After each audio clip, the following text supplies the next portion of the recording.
ভাই আপনার সাথে কি 2টা মিনিট কথা বলা যাবে উপজেলা আসন নির্বাচনের বিষয় নিয়ে? হ্যাঁ, বলেন।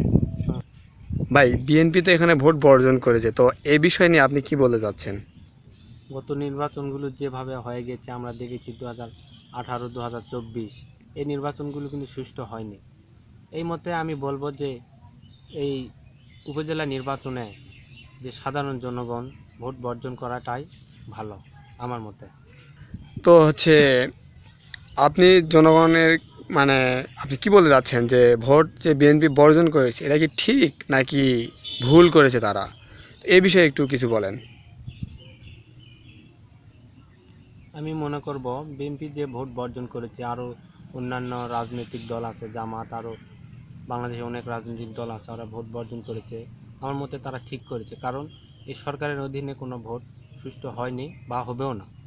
তাহলে আপনি এখন বলতে চাচ্ছেন যে নির্বাচন বিএনপি বর্জন করেছে, এটা জনগণকেও বর্জন করাটা উত্তম। আমার মতে তাই। আমি বলবো সাধারণ জনগণ এই ভোট বর্জন করাটাই উত্তম।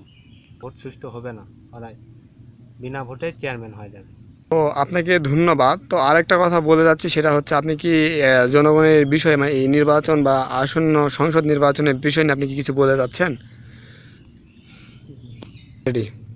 আগামীতে যে নির্বাচনগুলো হয়েছে ওগুলো সুষ্ঠু হয়নি, এই জন্য আমি বলবো যে এই উপজেলা নির্বাচনও সুষ্ঠু হবে না। এই জন্য ভোট না দেওয়াটাই আমার মতে ভালো। আপনাকে ধন্যবাদ। আমরা আপনার সঙ্গে আবারও পরে কথা বলার চেষ্টা করব। ধন্যবাদ আপনাকে।